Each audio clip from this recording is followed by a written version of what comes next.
bastards, we're back for another one. This is Mark from Gunfight Knives. What's up, guys?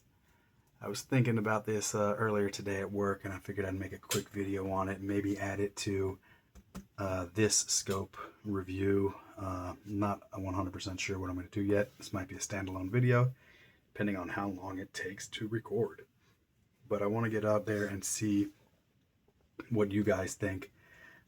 What's the most important thing when you're purchasing a scope? What are you looking for?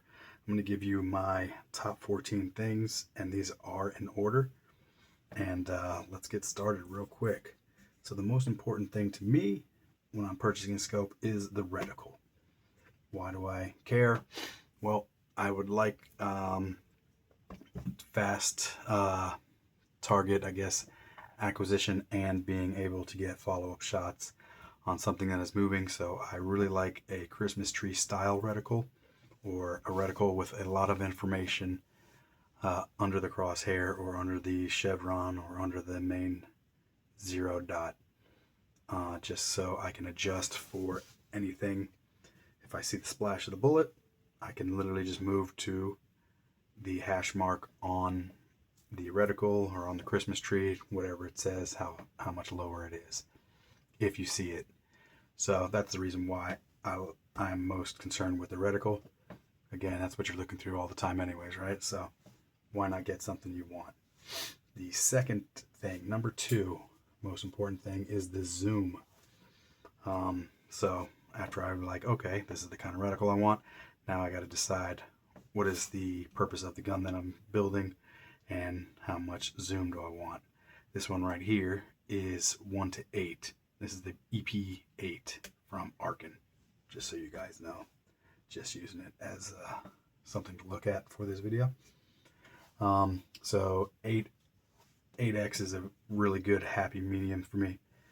So if you guys disagree with any of these things, just let me know in the comments again what's the most important. So 8X is a pretty good, solid mid-range, I think.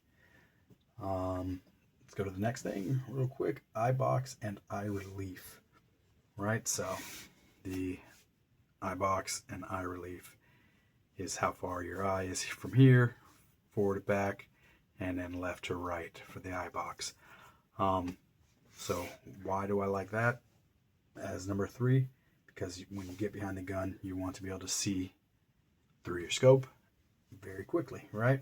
So especially if it's some sort of combat rifle or something like that, or even a competition rifle. So once you get the fundamentals down and get your cheek weld right and everything, that doesn't matter as much, but you still want the most that you can get at any time, right? So that is number 3.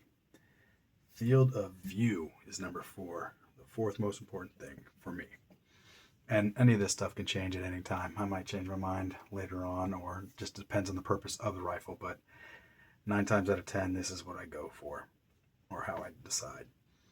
So the field of view at 8X, talking about this rifle, I want the biggest field of view. So if anything's coming out left or right, then it comes into my view sooner. You want to be able to see as much as you can, get as much information as you can, right? So say you're looking for a target, bigger field of view, the more you're going to see, the faster you'll be able to find that target. And then at 1X as well, same scenario, but to me the main one that matters on an LPVO or on a scope is the max zoom. So number 5, durability. I want something that I can trust my life with, right? So I drop it, kick it, crash it, whatever. That's pretty important to me, especially when I'm building something that is a battle rifle, right? So I don't know about this specific scope or not, if they're durable like that or not. The jury's still out for me. I'm very gentle on my stuff, so if I were to trip and fall, I would try to protect the gun, because again, this could be your lifeline, right? So let's go to number 6, the focal plane. So I can go either way with the focal plane, but I really prefer first focal plane. especially in something like this. But I can have second focal plane because I can just zero everything and have it all at the 8x or whatever that specific scope is, and then have an offset red dot and not worry about anything besides the 8x, and then anything in between with this is why I wouldn't have a problem either way. But I prefer first focal plane because everything stays the same in all magnification ranges. So that one's a pretty good personal preference. I don't have a problem with it either way, but preference is first focal plane. So number 7 of importance, glass clarity. Now, if you can't see it crispy, you can't identify it, or if you should be shooting at that, or if you made your hits, right? So that one's pretty basic, but the glass quality is up there on the list. So it's pretty high up there still. And again, nowadays the glass quality on cheaper optics is good.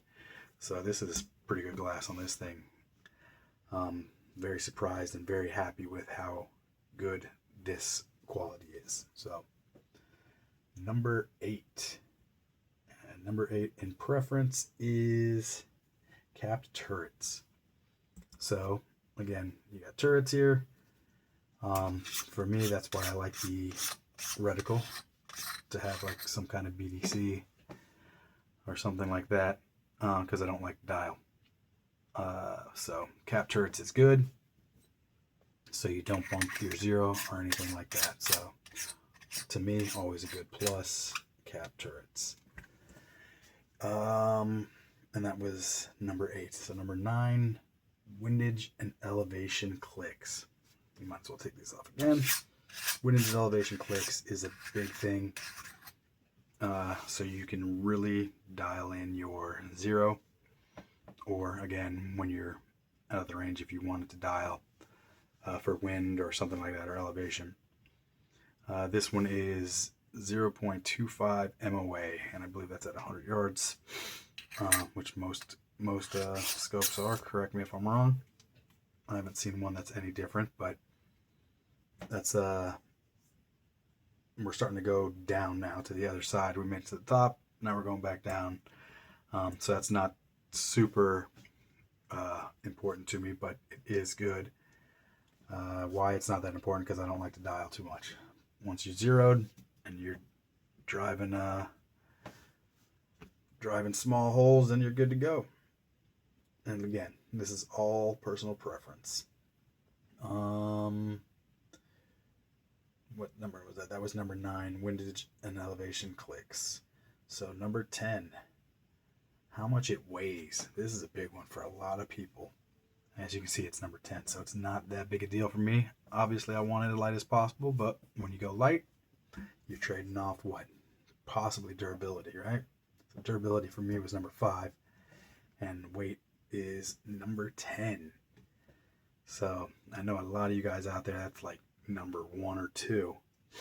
And I wouldn't disagree with you if you said, hey, I'd much rather have something light so I can run around and actually be able to use it. But at the end of the day, it's not that big a deal for me, unless I'm trying to build something super light. In that case, then that might be number 2 or 3 for me. I'm not really sure, probably number 3. And that was how much it weighs is number 10. So illumination, number 11. So I never really care about illumination, but we went out last week and I needed it.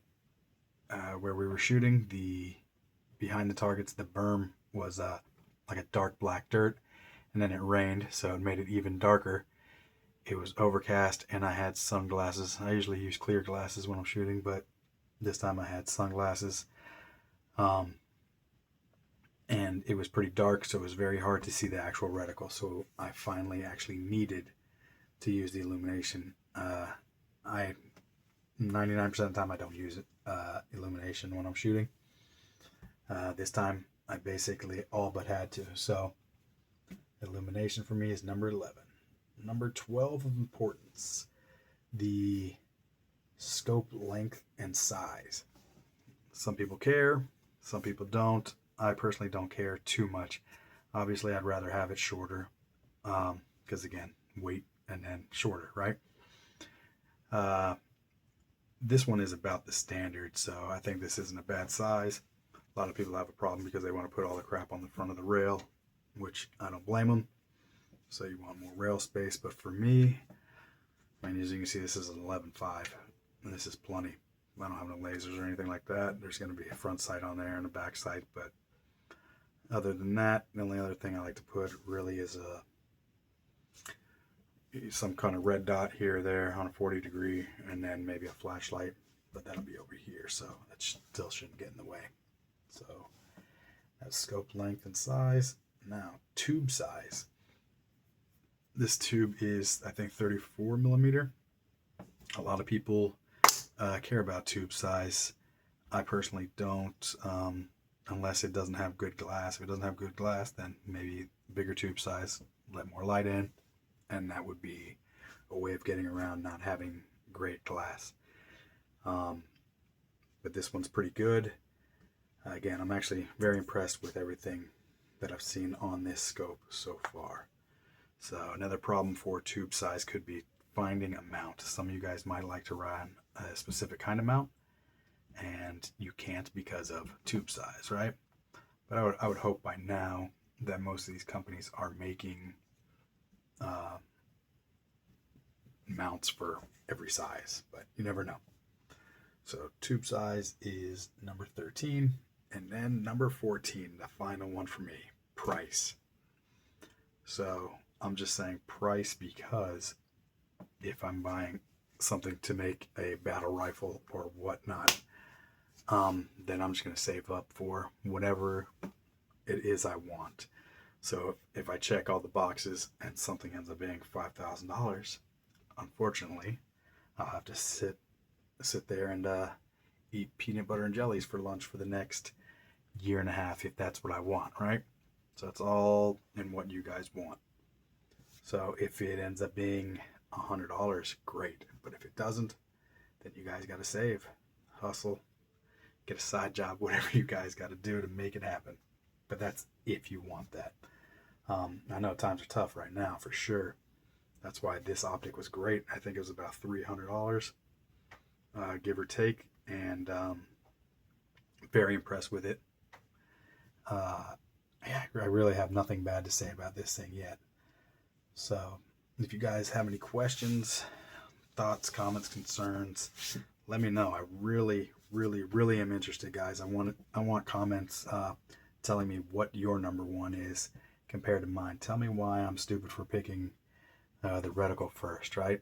Not durability, not zoom, not glass quality, focal plane, whatever it is, guys. Let me know. But that was just a list that I came up with and basically what I use to pick what I like. This might be added into some other videos, maybe any scope videos before or to the endoscope videos.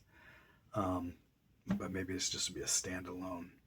So going forth, if I change anything or change my mind, then I'll talk about it. But I think this should be something thought about a lot. A lot of people don't put enough thought, to me, into what they buy and why they buy it. So it doesn't take much to go online, do some research, and then think about it. Don't let somebody tell you what you want or what you need. It's good to listen to other people's ideas and form an opinion based on some of the stuff they say. That's fine, but do some research, think for yourself. Whatever your reasoning is your reasoning. So don't let somebody tell you it's right, wrong, or indifferent. But feel free to tell me if I'm right, wrong, or indifferent, guys. So this is Mark from Gunfight Knives, and we will catch you in the next one.